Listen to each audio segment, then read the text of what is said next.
La couche qui touche en ce moment la peau de votre bébé est fabriquée à partir de déchets. Oui, de vieux cartons d'emballage dans lesquels on trouve des clés à molette, des boulons et même des jouets d'enfants.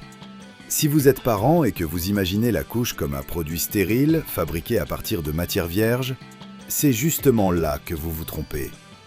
Elle naît sur une ligne de production à plusieurs centaines de millions d'euros, où arrivent chaque jour des centaines de camions chargés de déchets. Plusieurs milliers de tonnes de papier recyclé par jour. Et vous savez ce qui est le plus redoutable ? Un seul boulon dans cette masse détruit un équipement qui vaut le prix d'un jet privé. Des canalisations dont le diamètre dépasse la taille d'un homme. Comment un tas de carton sale devient-il une fibre stérile au contact de la peau de votre enfant ?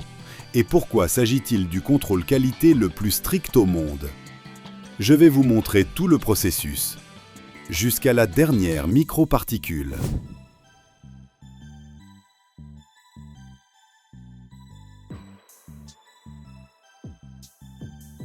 Transformer des déchets en sac papier, c'est relativement simple. Transformer des déchets en un matériau destiné à être en contact avec la peau des nourrissons, c'est une toute autre histoire. Chaque fibre doit passer des dizaines de contrôles. La moindre contamination peut arrêter toute une ligne de production, valant plusieurs centaines de millions d'euros. Quelle est donc la solution ? La première étape semble assez banale. Chaque jour, des centaines de camions chargés de vieux papiers arrivent sur le site de l'usine.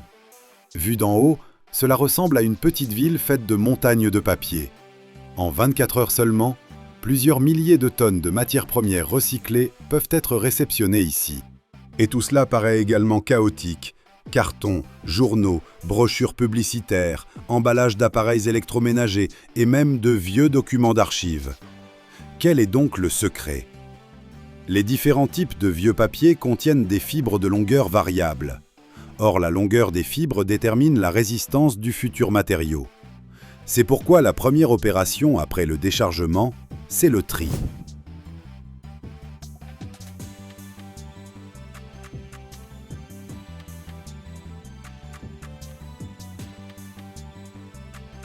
De puissants chargeurs acheminent la matière première vers le système de convoyeur. Ensuite, entrent en action les séparateurs automatiques. Ils capturent les agrafes métalliques, les étiquettes en plastique, les morceaux de film et tout ce qui ne doit pas passer à l'étape suivante. Un seul petit boulon resté par inadvertance dans le flux peut endommager un équipement valant l'équivalent d'un bon jet privé.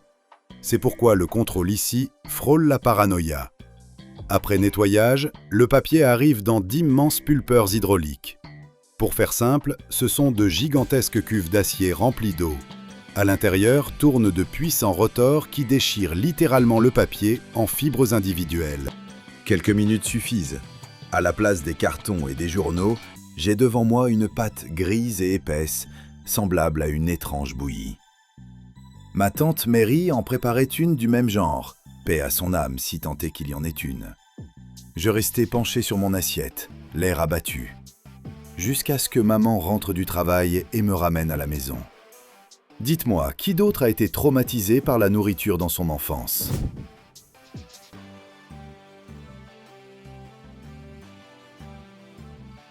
Mais nous nous égarons.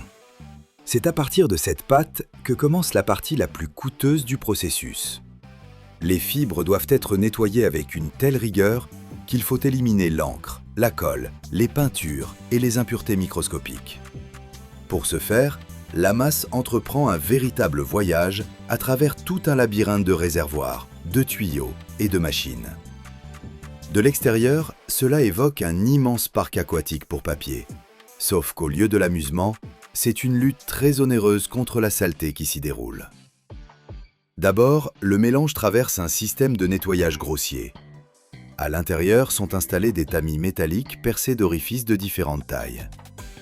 Les fibres isolées les franchissent sans difficulté, mais les morceaux de plastique, les résidus de ruban adhésif, les fragments d'emballage et autres déchets qui se sont glissés par mégarde dans les vieux papiers y restent bloqués.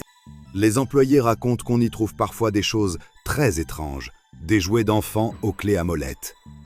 Les gens jettent dans les conteneurs à papier bien des objets qui n'ont rien à y faire. Après cela, la masse devient plus propre, mais conserve encore une teinte grise peu engageante. La raison est simple. Dans les fibres subsistent des millions de minuscules particules d'encre d'imprimerie. C'est pourquoi débute ensuite l'une des étapes les plus fascinantes, la flottation.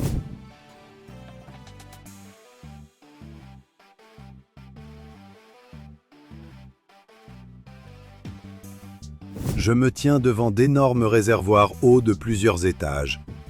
À l'intérieur, un liquide gris bouillonne en permanence. De l'air est injecté par le bas, se transformant en une multitude infinie de minuscules bulles. Elles sont si petites qu'elles évoquent un brouillard laiteux. Les particules d'encre et autres impuretés légères s'y accrochent progressivement. Puis tout cela commence à remonter vers la surface. Une mousse sombre se forme en haut. Son aspect n'a rien de très appétissant, mais il révèle avec une efficacité redoutable la quantité de saleté présente dans la pâte à papier quelques minutes plus tôt. Des racleurs spéciaux se déplacent lentement à la surface du réservoir pour recueillir cette mousse dans des rigoles distinctes. De là, elle part vers une filière de valorisation. Mais un seul cycle ne suffit pas. Dans les grandes usines, le nettoyage peut se répéter plusieurs fois de suite. Après chaque étape, les fibres deviennent plus claires. Si l'on compare le matériau avant et après la flottation, la différence saute aux yeux, même sans instrument de laboratoire. Ensuite vient la filtration fine.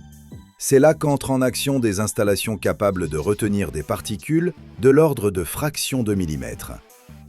Le flux passe sous pression à travers de nombreux tamis et filtres. Le moindre résidu de colle, de cire ou de film plastique doit être éliminé. Pour la fabrication de matériaux qui seront ensuite utilisés dans les couches, les exigences sont particulièrement strictes. S'il reste trop d'impuretés, cela affectera la douceur, la résistance et même l'aspect du produit fini. Le plus étonnant, c'est que tout ce processus se déroule de manière quasi continue. Vous observez des tuyaux d'un diamètre équivalent à la taille humaine dans lesquels transitent chaque minute des tonnes de pâte à papier et vous saisissez l'ampleur du phénomène. Ici, on ne purifie pas un seau de matière première, ni même un camion. On purifie de véritables rivières de fibres futures. Et chaque minute de fonctionnement représente des sommes colossales, car toutes ces pompes, cuves, compresseurs et systèmes de contrôle tournent 24 heures sur 24.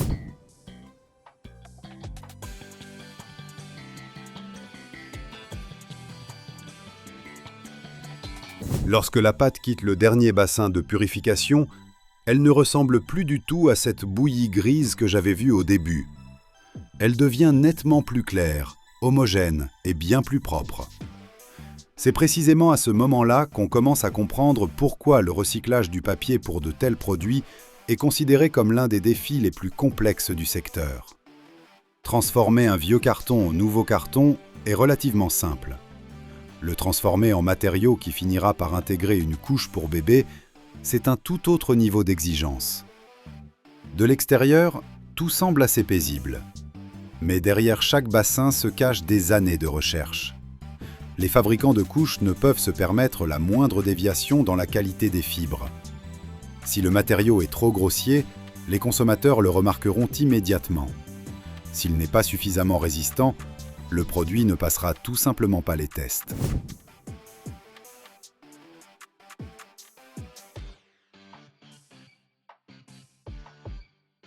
Après le nettoyage, les fibres sont blanchies puis séchées. C'est précisément à ce moment qu'il devient le plus difficile de croire que j'ai devant moi le même papier qui, quelques heures plus tôt, est arrivé ici sous forme de vieux cartons et de prospectus publicitaires. Le matériau devient clair, homogène et acquiert les caractéristiques nécessaires à la poursuite de la fabrication. Mais même maintenant, il n'est pas encore prêt à devenir une couche. Reste l'étape de formation de la couche absorbante spéciale, chargée de retenir l'humidité. C'est ici qu'intervient l'une des parties les plus technologiques de toute la chaîne. La vitesse de fonctionnement des équipements est telle que certaines sections du convoyeur produisent des centaines d'articles par minute. Et si ne serait-ce qu'un seul système fonctionne de manière imprécise, les pertes peuvent se chiffrer en dizaines de milliers d'unités en quelques minutes seulement.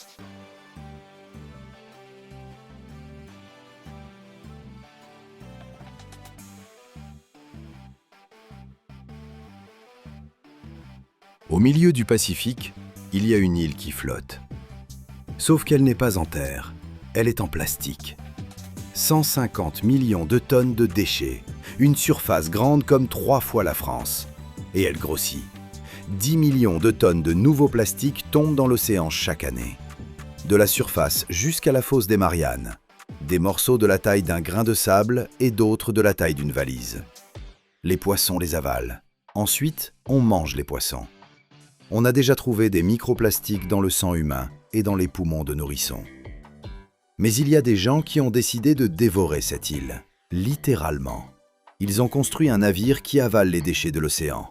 Et ça marche.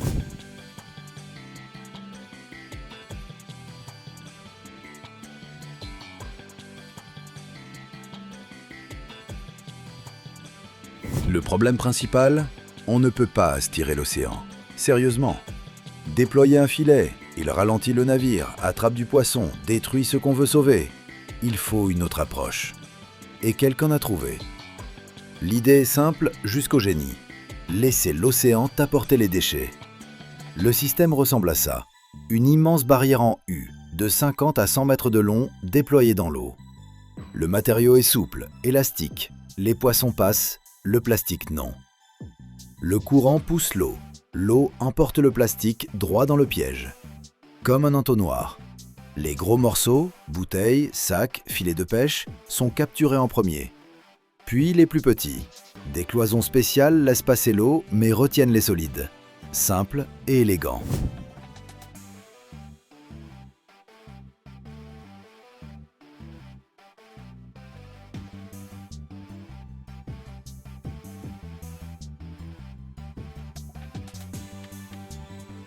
Le navire lui-même est une usine flottante.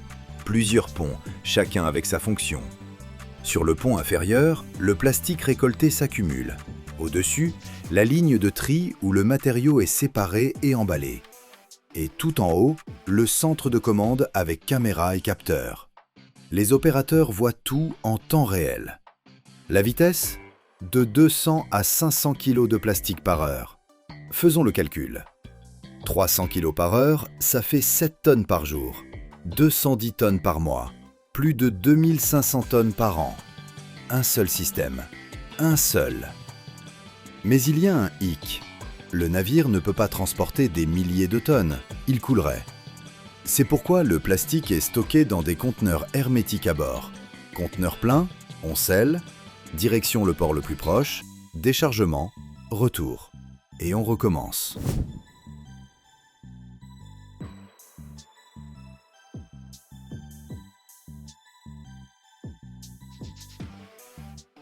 Maintenant, ce qui arrive à ce plastique ensuite. Parce que le jeter dans un four comme ça ne marche pas. Tout ce qu'on sort de l'océan est déjà sale. Algues, bactéries, vases, restes de nourriture. Des mois et des années dans l'eau salée, ça laisse des traces. Première étape, laver et désinfecter. C'est lent et cher. Ensuite, le tri par type. Polyéthylène d'un côté, polypropylène de l'autre, polystyrène à part. Chaque type a son propre cycle de recyclage. Une partie devient des granulés pour de nouveaux produits, une partie du carburant, une partie des matériaux de construction. Mais voilà ce qui compte. Le système attrape précisément les morceaux qui tuent les animaux le plus vite. Les filets de pêche où s'empêtrent les tortues. Les sacs que les dauphins confondent avec des méduses. Le gros plastique se transforme en milliers de fragments dans les estomacs des animaux. Du microplastique dans le poisson dans votre assiette, un cycle de poison.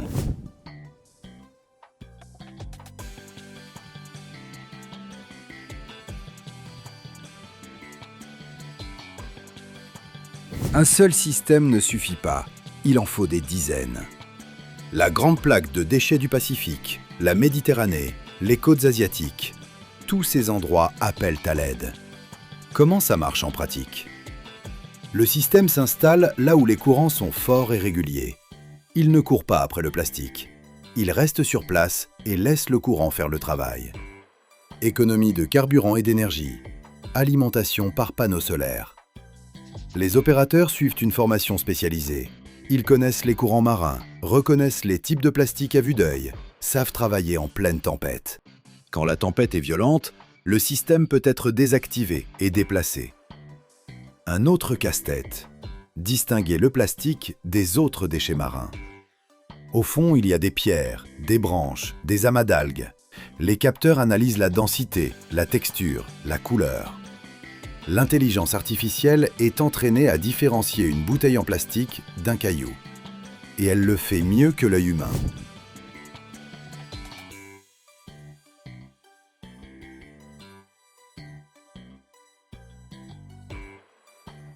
Quand le système est plein, le tri manuel commence. Les gens séparent le matériau, retirent les résidus organiques, trient les types de plastique. Un travail minutieux, mais sans lui, le recyclage ne serait pas de qualité. Combien ça coûte? Un système, entre 5 et 20 millions de dollars? Cher? Oui. Mais faites un autre calcul.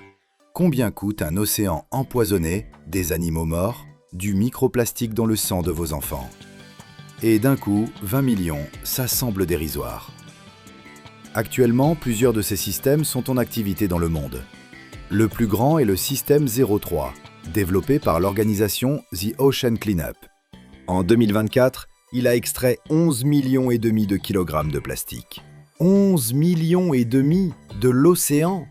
Mais tant qu'on continue à produire du plastique à usage unique, ces machines sont comme des seaux sous une cascade.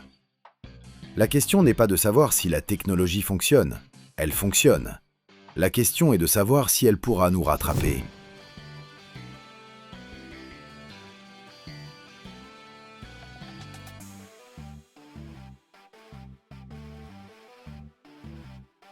Le directeur du projet, quand on lui a demandé si l'océan serait un jour propre, a souri.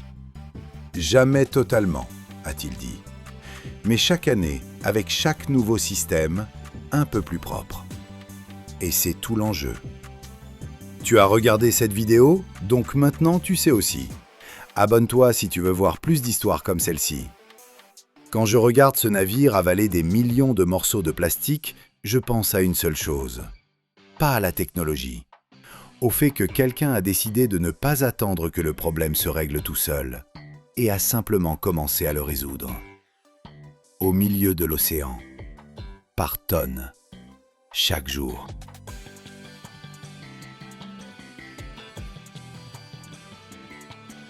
Si vous voulez voir à quoi ressemble le bout du monde industriel, venez à Ecatepec.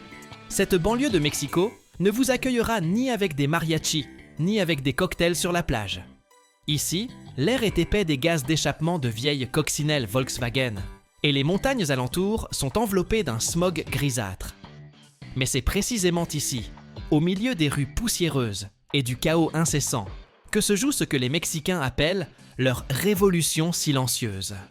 Je me tiens devant les grilles de l'usine Granutech. Dans ma chaussure droite, un caillou s'est coincé, et dans ma bouche persiste le goût de tacos bon marché aux pores mêlés de poussière. Mais devant moi s'ouvre un enfer noir qui se transforme en salut pour ce pays. Le Mexique a un problème. Non, ce n'est pas assez dire. Le Mexique fait face à une catastrophe. Chaque année, plus de 40 millions de pneus sont mis au rebut. La plupart finissent dans des canyons, des rivières ou sur des terrains vagues où ils sont brûlés, empoisonnant l'air avec des dioxines.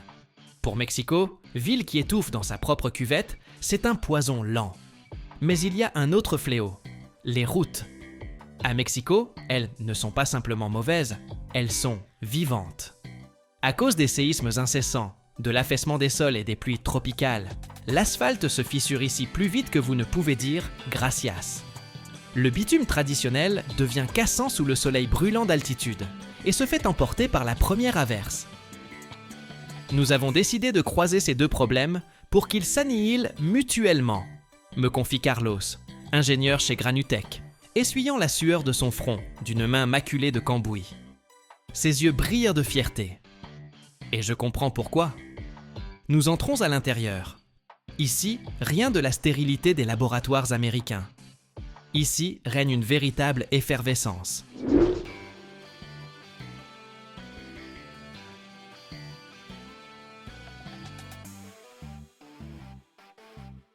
La première étape, c'est la réception. D'énormes camions, rouillés et cabossés par la vie, déversent des milliers de pneus directement dans une cour poussiéreuse. Le spectacle est accablant. De véritables montagnes de caoutchouc noir qui empestent le brûlé sous le soleil. Mais dès qu'ils entrent sur le tapis roulant, la magie opère. Les broyeurs Granutech sont de véritables monstres. Ils ne coupent pas, ils déchirent.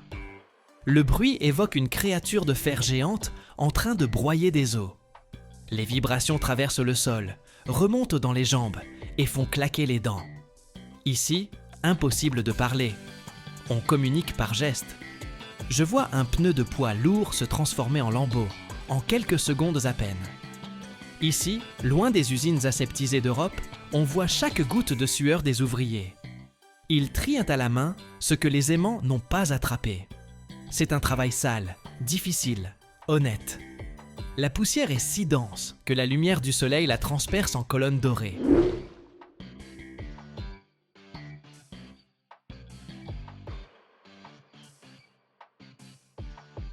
Nous passons à la zone de broyage fin.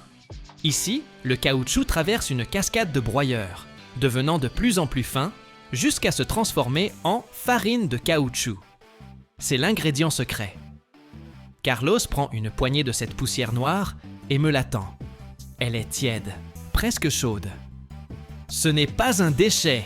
me crie-t-il à l'oreille. « C'est de l'élasticité. C'est ce qui empêchera l'asphalte de se fissurer quand la terre sous Mexico tremblera à nouveau. » Les Mexicains sont fiers de cette technologie. Et ils ont raison. Une route avec ajout de vieux pneus dure 3 fois plus longtemps. Elle ne craint pas l'eau, car le caoutchouc repousse l'humidité, l'empêchant de pénétrer dans les pores et de détruire la base. De plus, ces routes sont bien plus silencieuses. Mexico est l'une des villes les plus bruyantes de la planète, et chaque décibel absorbé par cette autoroute en caoutchouc est une bénédiction.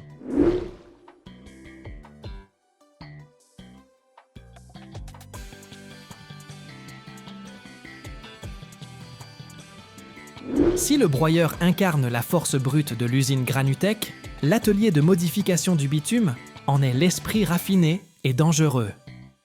Nous quittons la cour bruyante et gravissons un escalier métallique vers une plateforme où trônent des cuves de mélange gigantesques.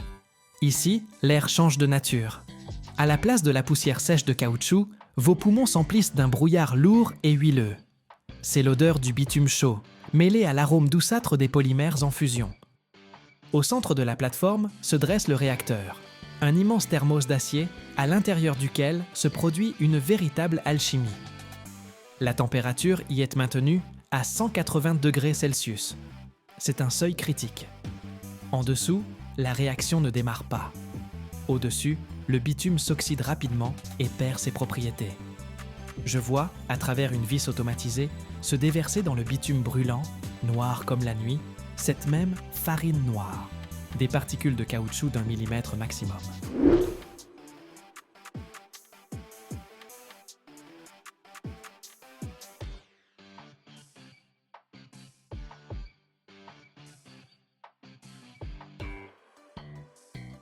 Dès que la miette touche le liquide brûlant, un miracle physico-chimique s'opère. Vous ne le voyez pas à l'œil nu, mais les capteurs sur les écrans l'attestent. La viscosité du mélange se met à grimper en flèche. Le caoutchouc ne fond pas simplement, car celui des pneus est vulcanisé, il ne peut se liquéfier comme de la glace. À la place, c'est l'adsorption qui entre en jeu. Les particules de gomme se mettent à boire, les fractions pétrolières légères du bitume. Une particule de caoutchouc double ou triple de volume. Elle gonfle, devenant une structure gélatineuse souple et élastique. À l'intérieur du réacteur, les malaxeurs à haut cisaillement incorporent littéralement cette gomme gonflée dans la structure du bitume. Ce ne sont plus deux substances distinctes. C'est un liant modifié. « Regarde le manomètre !» hurle Carlos en désignant l'appareil. La pression monte, le mélange devient plus épais que du miel.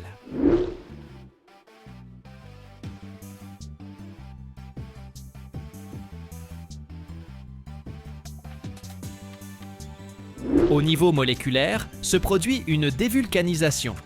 Une partie des liaisons soufrées du caoutchouc se rompt et les chaînes polymères s'entrelacent avec les molécules de bitume. Elles forment un nouveau réseau, une sorte d'armature à l'échelle microscopique. C'est précisément ce réseau qui constitue le secret de cette éternité. Comparons maintenant. L'asphalte ordinaire, c'est de la pierre agglomérée par du bitume pur. Sous le soleil ardent de Mexico, il ramollit. La nuit, lorsque les températures fraîchissent, il durcit et devient friable. Avec le temps, il finit par ressembler à un biscuit sablé desséché. Il suffit qu'un poids lourd roule sur un tel revêtement pour que des micro-fissures apparaissent. L'eau s'y infiltre, gèle ou érode simplement la base. Et voilà! Vous retrouvez un nid de poule à la place de la route. L'asphalte au caoutchouc de Granutech fonctionne comme une dalle de caoutchouc résistante. Lorsqu'un camion exerce une pression sur cet asphalte, celui-ci ne se fissure pas. Il se déforme et, c'est le plus important, reprend sa forme initiale. C'est ce qu'on appelle la récupération élastique.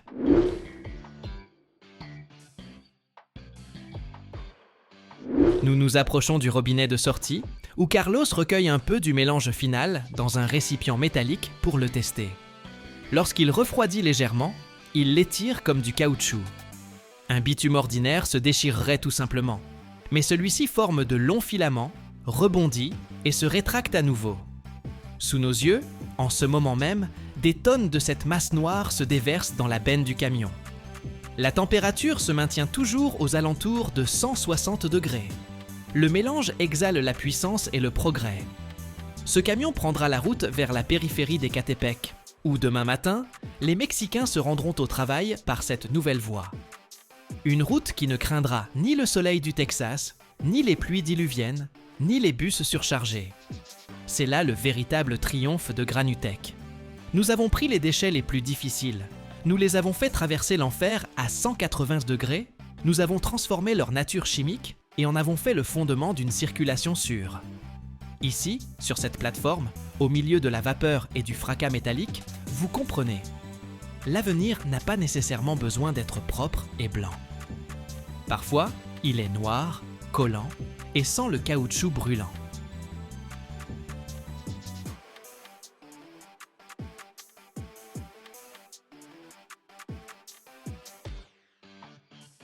Imagine qu'un simple morceau de métal rouillé puisse receler un secret qui bouleverse toutes les règles de la sidérurgie. Pourquoi certains lots de ferraille se comportent-ils dans le four comme s'ils dissimulaient quelque chose d'interdit? Et surtout, comment, du chaos des vieilles voitures, des rails et des machines, naît un acier plus pur que le minerai des carrières? Aujourd'hui, vous allez découvrir le processus qui transforme les décharges urbaines en nouvelles mines. Et vous apprendrez à la fin un secret que même la plupart des métallurgistes ignorent, celui qui détermine le destin de chaque coulée. Soyez attentifs, car la réponse se cache là où vous ne l'attendez pas.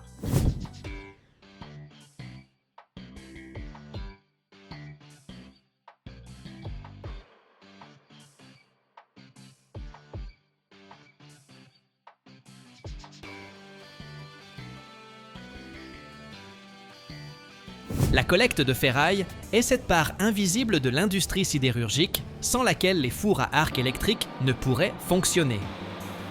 Pour qu'une charge relativement homogène arrive dans le four, il faut d'abord que quelqu'un ait trié des milliers de tonnes de vieilles voitures, de machines et de métaux de construction.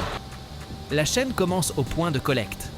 On y apporte de la ferraille domestique, des chutes de négoce métallurgiques, des structures démontées.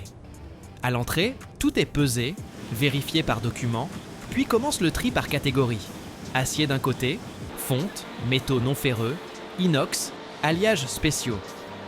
Un site moderne de collecte de ferraille ressemble presque à une mini-usine. Les éléments volumineux, poutres, châssis, carrosserie, sont découpés au chalumeau ou au plasma pour les ramener aux dimensions acceptables par les paniers des fours à arc électrique.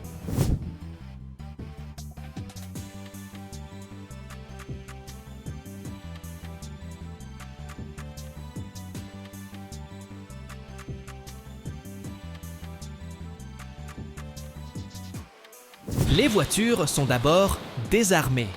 On retire les roues, les batteries, l'électronique, on extrait les fluides, on sépare les métaux non ferreux et les catalyseurs. Ce n'est qu'ensuite que la carrosserie est compressée en blocs briquetés compacts. Pour la ferraille en tôle et les petits débris, on utilise de puissantes cisailles capables de trancher en un seul passage des poutres et des profilés de plusieurs centimètres d'épaisseur. Le moment clé, éliminer tout ce qui nuirait à la fusion. Peintures à forte teneur en additifs nocifs, gros morceaux de béton, bois, plastique, caoutchouc. Impossible de nettoyer complètement la ferraille, mais plus la préparation est soignée, moins il y a de problèmes au four, moins de scories, d'explosions dues à l'humidité, de fumée et de gaz toxiques. C'est pourquoi les flux de meilleure qualité proviennent des chutes industrielles, issues des laminoirs ou de la construction mécanique. Peu d'impuretés, dimensions prévisibles, composition chimique de l'acier connu. La ferraille domestique de rue exige beaucoup plus de traitements manuels et mécanisés.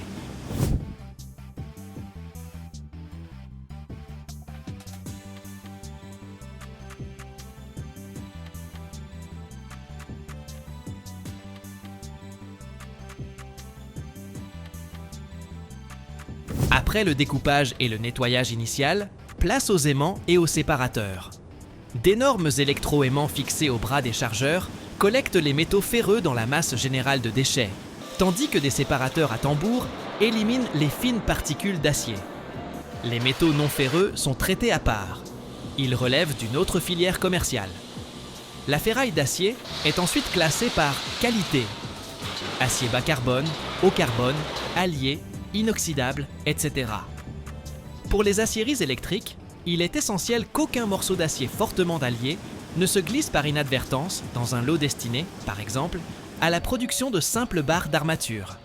C'est pourquoi les grands producteurs travaillent souvent avec des fournisseurs réguliers et imposent des exigences strictes en matière de marquage et d'analyse. La ferraille préparée est ensuite compactée en paquets denses ou chargée dans de grands conteneurs paniers, directement acheminés au four par pont roulant.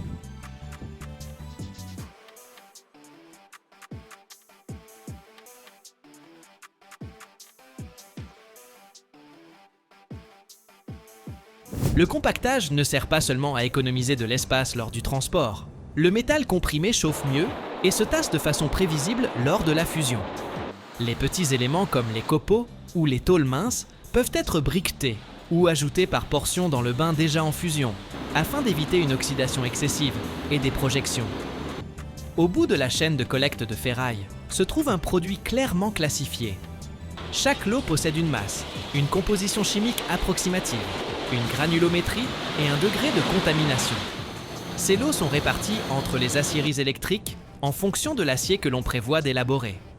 Pour les armatures et les profilés simples, un mélange de ferraille de construction et de mécanique convient. Pour les aciers à roulement ou inoxydables, il faut des flux spécialisés à la composition strictement contrôlée.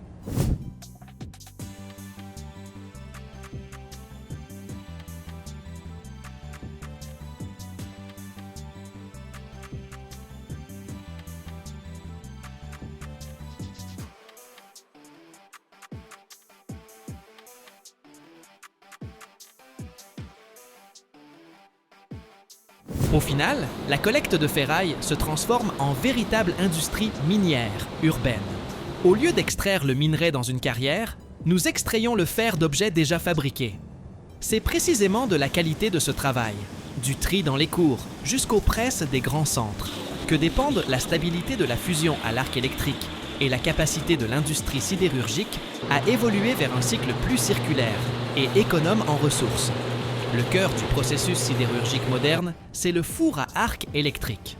À l'intérieur de cet immense bouilloire d'acier tapissé de briques réfractaires, 3 électrodes de graphite, épaisses comme de petits troncs d'arbres, descendent par le haut.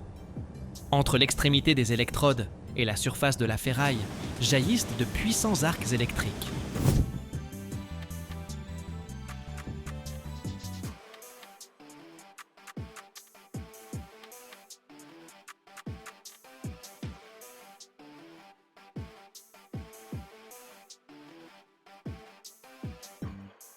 La température dans la zone de l'arc peut atteindre plus de 3500 degrés Celsius, si bien que la ferraille d'acier fond très rapidement.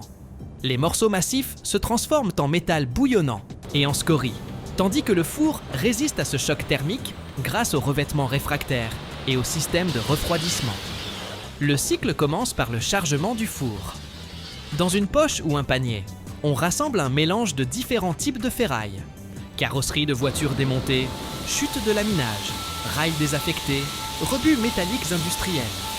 En moyenne, 70 à 80% de toute la charge d'un four à arc électrique provient justement de cette ferraille recyclée. Le reste peut être constitué d'ajouts de fer pur, de fondants et d'éléments d'alliage.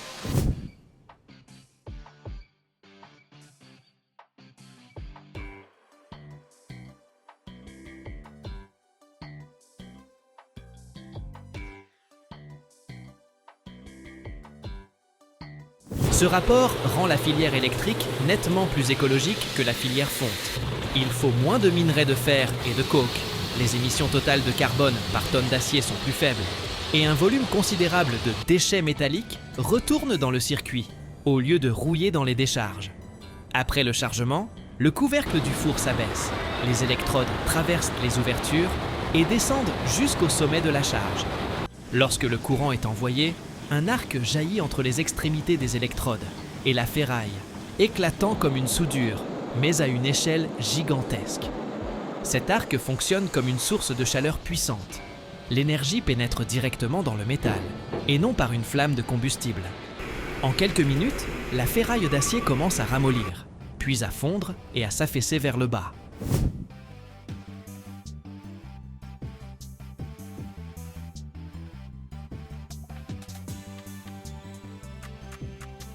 L'opérateur régule la puissance, la longueur d'arc et la position des électrodes afin que la fusion se déroule de manière uniforme et ne provoque pas d'éclaboussures excessives.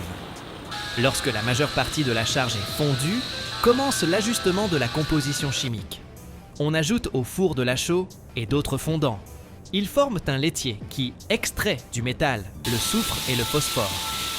Au besoin, de l'oxygène est injecté par des tuyères spéciales. Il brûle le carbone dissous dans le métal et les résidus d'impuretés indésirables, chauffant davantage le bain.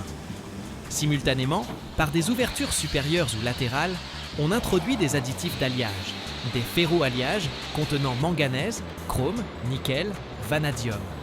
Ainsi, à partir de ferrailles hétérogènes, se forme un acier de la classe requise. En fin de coulée, le métal est désoxydé. On ajoute aluminium, silicium, ou d'autres éléments qui captent l'oxygène et empêchent la formation de bulles gazeuses dans la pièce finie.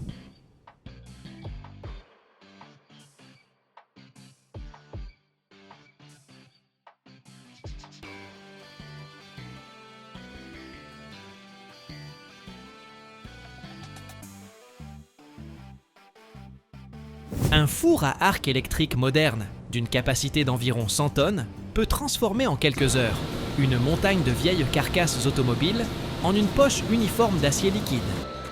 Un cycle de fusion prend souvent de 40 à 60 minutes pour un four préchauffé.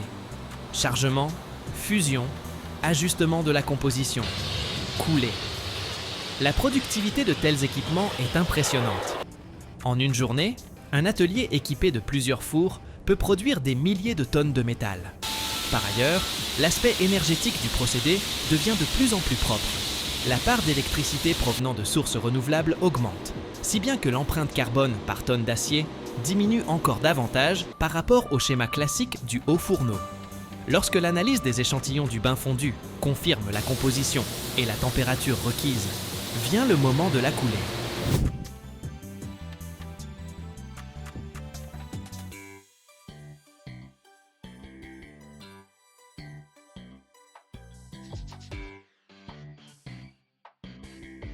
Le four bascule grâce à un système hydraulique et l'acier liquide à près de 1600 degrés est dirigé vers la poche de coulée. Le laitier qui flotte en surface est évité autant que possible ou évacué séparément. Le métal rejoint ensuite soit la poche intermédiaire de la machine de coulée continue, soit les lingotières. La masse en fusion se transforme en un flux continu qui se solidifie sous forme de brames, blooms ou billettes carrées. Ces produits semi-finis sont ensuite laminés en poutrelles, tubes, rails, ferrailles d'armature, tôles, tout ce qui partira dans les bâtiments, les ponts, les machines, pour revenir dans le four des décennies plus tard sous forme de ferraille. La qualité de l'acier issu de la ferraille est comparable à celle des hauts fourneaux et des aciéries à oxygène.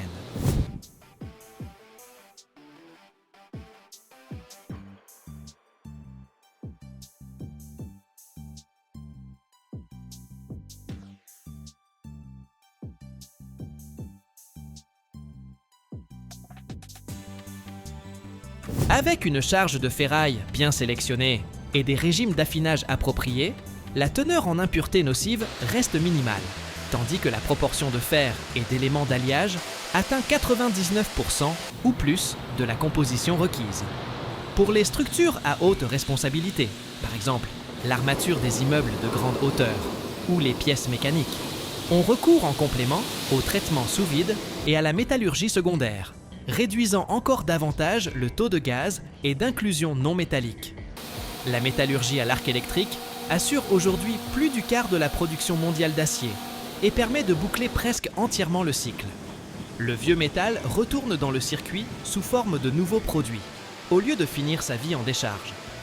Plus l'électricité qui alimente ces fours bascule vers des sources bas carbone, plus l'industrie sidérurgique se rapproche d'un scénario où de grands volumes de matériaux de construction circulent dans le système, avec un impact minimal sur l'environnement.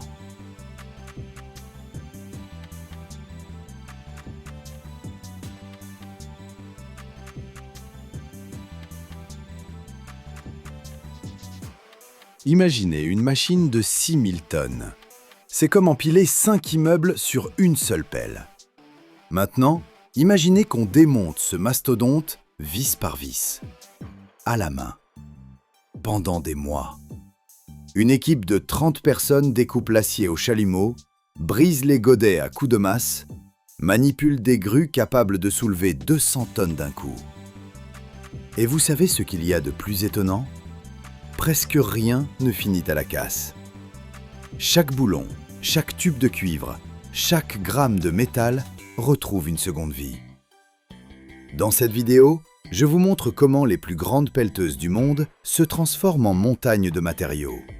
Et pourquoi c'est un business à plusieurs millions dont presque personne ne parle.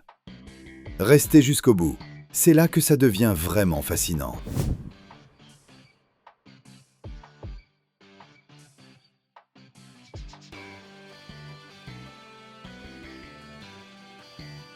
La première chose à comprendre, c'est que ces excavateurs pèsent jusqu'à 6000 tonnes. Pour donner une idée, c'est comme empiler 5 grands immeubles sur un seul godet. Quand la machine arrive en fin de vie, ce qui prend entre 15 et 20 ans d'exploitation, elle devient une carcasse de ferraille, avec quelque chose de précieux à l'intérieur. Le démantèlement commence par l'installation de l'excavateur sur une aire spécialement aménagée. Il s'agit d'une plateforme en béton armé capable de supporter la pression des marteaux lourds et de l'équipement. Tout autour, on installe des grues, l'outil principal du démantèlement. Les plus grosses grues peuvent soulever jusqu'à 200 tonnes, mais pour les grands excavateurs, il faut parfois plusieurs grues simultanément. Les conducteurs de bulldozers et les grutiers démontent tour à tour les parties visibles. D'abord disparaissent les canalisations. Il y en a des dizaines de kilomètres dans une seule machine. Les lignes hydrauliques, les câbles, les systèmes de refroidissement, tout est enroulé et trié par matériaux. Cuivre, titane, aluminium. Tout part dans des conteneurs séparés.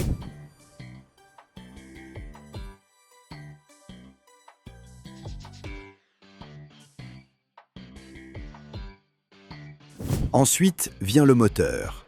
C'est un mastodonte qui pèse parfois plus de 200 tonnes. Les grues l'extraient délicatement de la machine. Et là, la précision est de mise. La moindre fausse manœuvre risquerait d'endommager le moteur, ce qui réduirait d'autant les profits du recyclage. Le moteur est démonté à part. On vidange l'huile, on démonte les cylindres, on extrait toutes les entrailles. La cabine du conducteur, c'est un univers en soi. C'est là que siégeait l'homme qui pilotait ce monstre. À l'intérieur, commandes, écrans et leviers hydrauliques s'entremêlent. Tout se démonte à la main, car nombre de pièces sont malléables et risqueraient de s'abîmer sous les coups de marteau. Place ensuite à la flèche de la pelleteuse. c'est la partie la plus spectaculaire, celle qui s'élance vers le ciel. La flèche regorge de vérins hydrauliques et de bobines de câbles. Elle pèse près de 300 tonnes. Les grues démantèlent progressivement cette structure en découpant les fixations métalliques et en retirant les sections une à une. C'est comme résoudre un puzzle géant, à ceci près que chaque pièce vaut de l'argent.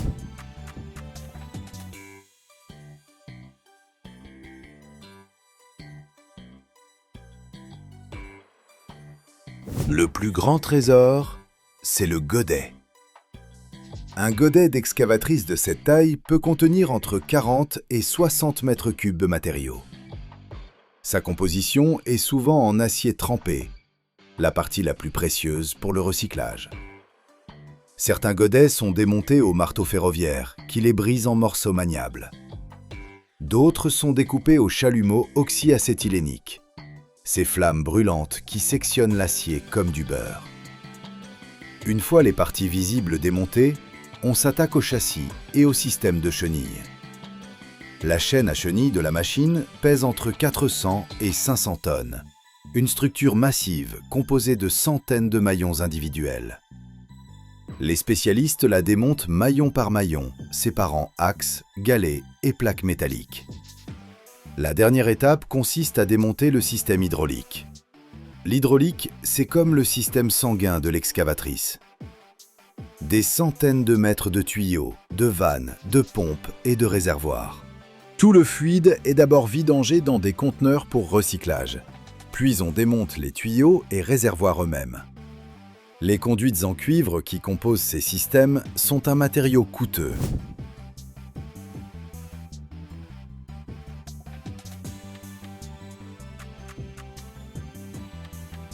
Lorsque tout est démonté, il reste la structure porteuse, le squelette même de la machine. Cette charpente métallique brute pèse environ 1500 tonnes. On la découpe en morceaux plus maniables, pour faciliter le transport, avant de l'envoyer au recyclage. Ces blocs sont ensuite fondus dans de grands fours à plus de 1500 degrés Celsius. L'ensemble du démantèlement d'un tel excavateur prend plusieurs mois. Une équipe de 15 à 30 personnes y travaillent selon l'équipement. Chaque jour, les ouvriers démontent environ 20 à 30 tonnes de ferraille. Le plus fascinant dans ce processus, c'est que pratiquement rien ne part à la décharge. Tous les matériaux sont triés et recyclés. Le cuivre redevient fil électrique, l'acier se transforme en nouvelles pièces, même les joints et les éléments en caoutchouc trouvent une seconde vie. C'est véritablement un cycle fermé. Ce qui fut machine renaîtra sous une autre forme.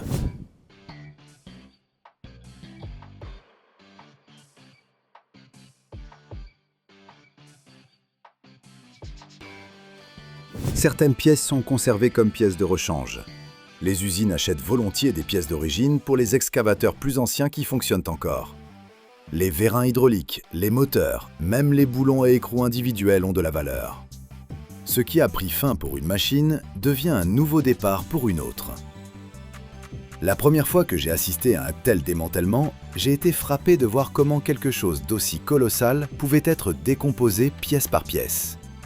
Une machine qui pèse autant que 200 voitures se transforme progressivement en un tas de matériaux.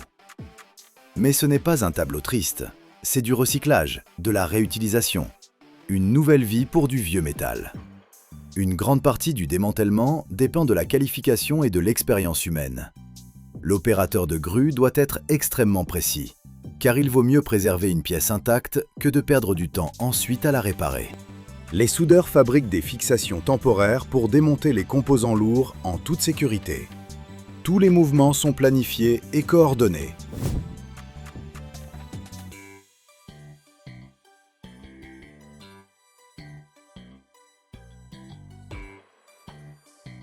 La sécurité est un aspect essentiel du travail. Sur le site, les sirènes d'alerte retentissent en permanence dès qu'une grue se met en mouvement. Les ouvriers portent casque, gilet et chaussures de sécurité. Un seul mouvement incontrôlé d'une machine peut être fatal. C'est pourquoi le contrôle qualité et la discipline passent avant tout. Les pelleteuses démontées ici proviennent souvent de carrières d'Europe du Nord. Certaines portent encore sur leur flanc le nom de l'entreprise qui les a exploitées pendant 15 ans. Imaginez un instant la quantité de terre qui est passée par ce godet durant toutes ces années. Des millions de tonnes de roches, de charbon ou de gravier. Tout cela a été extrait par ces machines. Le démontage d'une telle pelleteuse représente un coût important. Mais le recyclage du métal permet de couvrir ces dépenses. Une grande partie du matériau a de la valeur. Acier, cuivre, aluminium. Même les lourds composants en fonte sont recherchés par les usines de recyclage.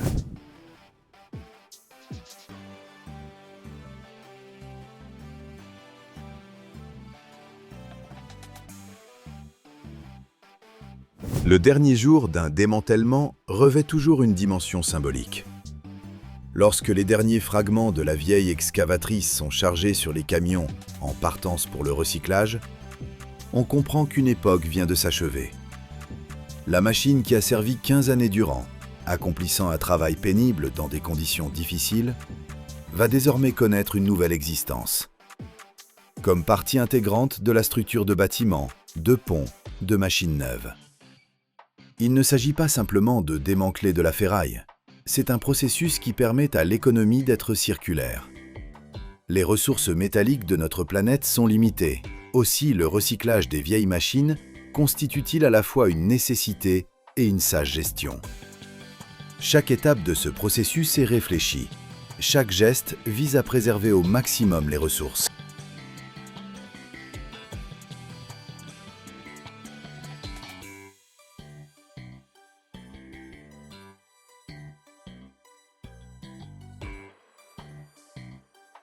Ce dinosaure de fer, haut comme un immeuble de 25 étages, pèse 800 tonnes.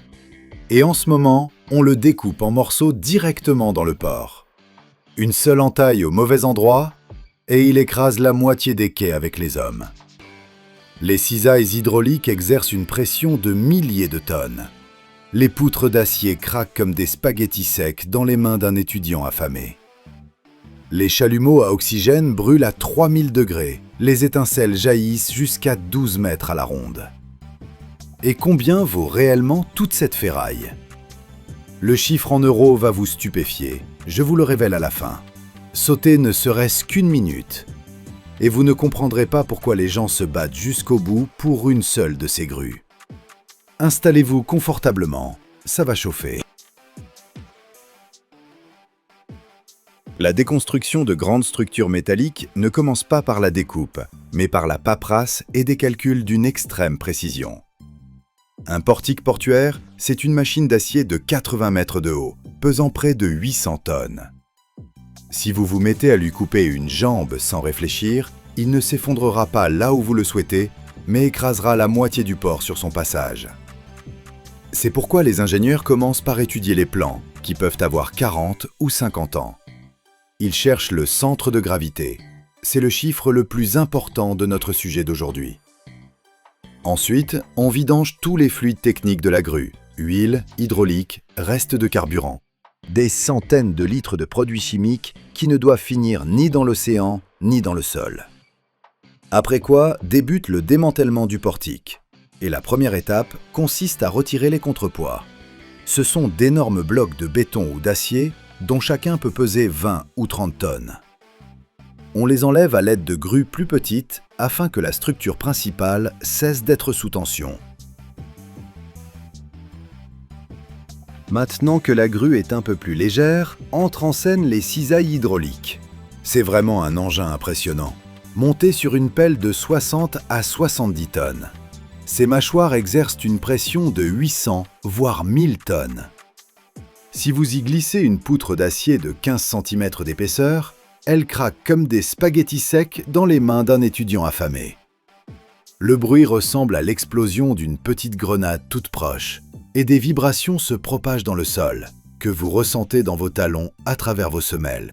L'opérateur de la pelle manie les joysticks avec une grande habileté. Il découpe des morceaux de métal et les empile. C'est un processus très rapide, car en 1 heure, une telle machine peut réduire en ferraille 10 à 12 tonnes de structure. Mais l'hydraulique ne vient pas à bout de tout. Quand il s'agit du châssis principal, où l'épaisseur de l'acier atteint 30 ou 40 cm, les cisailles doivent s'avouer vaincus. C'est alors que l'on sort l'artillerie lourde, chalumeau oxycoupeur et lance thermique. Il s'agit de découper du métal épais à l'oxygène. La température de la flamme atteint ici près de 3000 degrés Celsius. Lorsqu'un jet d'oxygène pur frappe l'acier incandescent, celui-ci ne se contente pas de fondre, il brûle. Les étincelles jaillissent sur 10 ou 12 mètres alentour, et l'odeur de peinture et de métal brûlant est si forte qu'on ne peut la confondre avec rien d'autre. Les ouvriers, dans leur combinaison de protection argentée, ressemblent à des visiteurs venus d'une autre planète.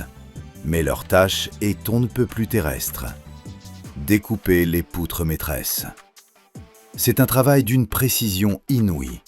Il faut entailler la poutrelle de manière à laisser un petit verrou que l'on fera ensuite sauter ou que l'on arrachera d'un coup de câble afin que la structure s'effondre de façon contrôlée. Le démontage d'un pont pièce par pièce représente un niveau de complexité encore supérieur. L'eau entre alors en jeu. Si le pont enjambe une rivière, impossible de laisser tomber des morceaux de fer dans l'eau. Les récupérer coûterait plus cher que leur valeur. On utilise donc des pontons et des barges géants. D'abord, des engins montent sur le pont pour retirer tout ce qui n'est pas métallique. Asphalte, joints en caoutchouc, lampadaires et câbles. Ensuite, on découpe le pont en tronçons de 15 à 20 mètres.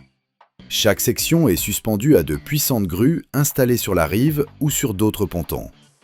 Une fois la dernière poutrelle sectionnée, on descend lentement la section sur la barge. Beaucoup se demandent combien on peut gagner avec ça. Faisons le calcul. Le prix de la ferraille sur le marché fluctue constamment. Mais en moyenne, une tonne d'acier pur rapporte environ 250 à 300 €.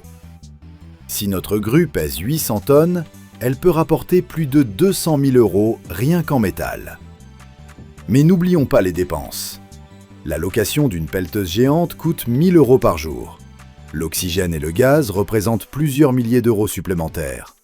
Et les salaires de l'équipe de spécialistes, ainsi que la logistique, engloutissent la part du lion des bénéfices.